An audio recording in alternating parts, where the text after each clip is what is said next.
బౌద్ధ మత సమావేశాలు. సో ఫస్ట్ సమావేశము, సెకండ్ సమావేశము, థర్డ్ సమావేశము ఎక్కడెక్కడ జరిగినాయో మనం తెలుసుకోవాలి.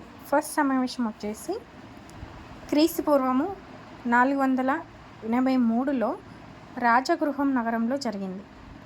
అధ్యక్షుడు వచ్చేసి మహాకశ్యప. సమకాలీన రాజు వచ్చేసి అజాతశత్రువు. కాంటెంపరీ రాజు వచ్చేసి అజాతశత్రువు. లక్ష్యం ఏంటి మరి? మొట్టమొదటి సమావేశం యొక్క లక్ష్యం వచ్చేసి బుద్ధుని బోధనలు గ్రంథస్థం చేయడం. ప్రాధాన్యత వచ్చేసి బుద్ధుని ప్రియ శిష్యుడైనటువంటి ఆనందుడు సుత్తపీఠికను వ్రాసాడు. చాలా చాలా ఇంపార్టెంట్. సుత్తపీఠికను ఎవరు వ్రాసాడని అడుగుతాడు. బుద్ధుని ప్రియ శిష్యుడైనటువంటి ఆనందుడు సుత్తపీఠికను వ్రాసాడు. ఇందులో బుద్ధుని బోధనలు ఉంటాయి.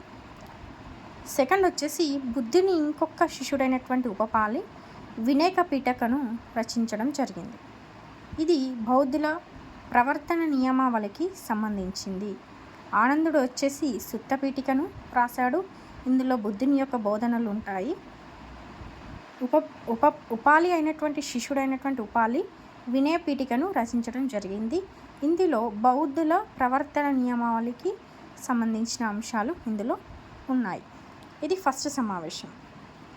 సెకండ్ సమావేశం వచ్చేసి క్రీస్తు పూర్వం 383లో వైశాలిలో జరిగింది. అధ్యక్షుడు వచ్చేసి సబాకమి. సమకాలీన రాజు వచ్చేసి కాల అశోకుడు. లక్ష్యం ఏంటి? రెండు బౌద్ధ వర్గాల మధ్య సేవతో కుదిర్చడం, అంటే విడిపోవడం జరిగింది. సో రెండు బౌద్ధ వర్గాల మధ్య సయోధ్యను కుదిర్చడం అనేది ఈ సమావేశం యొక్క లక్ష్యం. ప్రాధాన్యత మరి బౌద్ధం రెండు శాఖలుగా విడిపోయింది. మహాకాత్యాయన నాయకత్వంలోని అవంతికి చెందిన బౌద్ధులు ధీరవాద లేదా స్థవిరవాద శాఖగా, మహాకశ్యప నాయకత్వంలోని వజ్జాకి చెందిన బౌద్ధులు మహాసాంఘిక శాఖగా చీలిపోయారు. మహాకాత్యాయన నాయకత్వంలోని అవంతికి చెందిన బౌద్ధులైతేనేమో ధీరవాద స్థవిరద శాఖగా, మహాకశ్యప నాయకత్వంలోని వజ్జికి చెందిన బౌద్ధులైతేనేమో మహాసాంఘిక శాఖగా చీలిపోయారు. ఏ సమావేశంలో? ఇది రెండో సమావేశంలో చీలిపోవడం జరిగింది. అయితే వాటిని కలపడానికి ఈ రెండో సమావేశం యొక్క ముఖ్య ఉద్దేశం. మూడో సమావేశం మరి ఇది క్రీస్తు పూర్వము 250లో పాటలిపుత్రంలో జరిగింది. అధ్యక్షుడు వచ్చేసి మొగలిపుత్త తిస్స. సమకాలీన రాజు వచ్చేసి అశోకుడు. లక్ష్యం వచ్చేసి వివిధ అంశాలను చర్చించడము.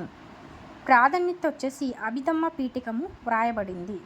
చాలా ఇంపార్టెంట్. అభిధమ్మ పీఠకం అనేది చాలా ఇంపార్టెంట్. రెండోది బౌద్ధాన్ని దేశ విదేశాలలో ప్రచారం చేయడానికి ప్రచారిక సంఘాలను ఏర్పాటు చేయడం జరిగింది. ఈ మూడో సమావేశంలో అభిధమ్మ పీఠికను వ్రాయబడింది. రెండోది వచ్చేసి బౌద్ధాన్ని వివిధ దేశాలలో ప్రచారం చేయడానికి ప్రచారిక సంఘాలను ఏర్పాటు చేయడం జరిగింది. ఇది మూడో సమావేశం. నాలుగో సమావేశం వచ్చేసి క్రీస్తు పూర్వం 1వ శతాబ్దంలో కాశ్మీర్లోని కుందలా వనంలో జరిగింది. అధ్యక్షుడు వచ్చేసి వసుమిత్ర. ఉపాధ్యక్షుడు వచ్చేసి అశ్వఘోష. సమకాలీన రాజు వచ్చేసి కనిష్కుడు. లక్ష్యం ఏంటంట? బౌద్ధంలోని 18 శాఖలను విలీనం చేయడము. ప్రాధాన్యత 18 శాఖలు కలిసి ఈనాయనం మహాయనం అనే 2 శాఖలుగా అవతరించాయి. ఇవి బౌద్ధ మతానికి సంబంధించినటువంటి 4 ప్రధాన సమావేశాలు.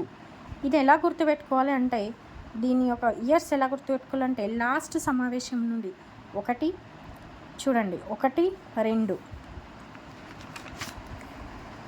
3, 4 చివరి నుండి గుర్తుపెట్టుకోవాలి. ఇది అండి. Thank you for watching.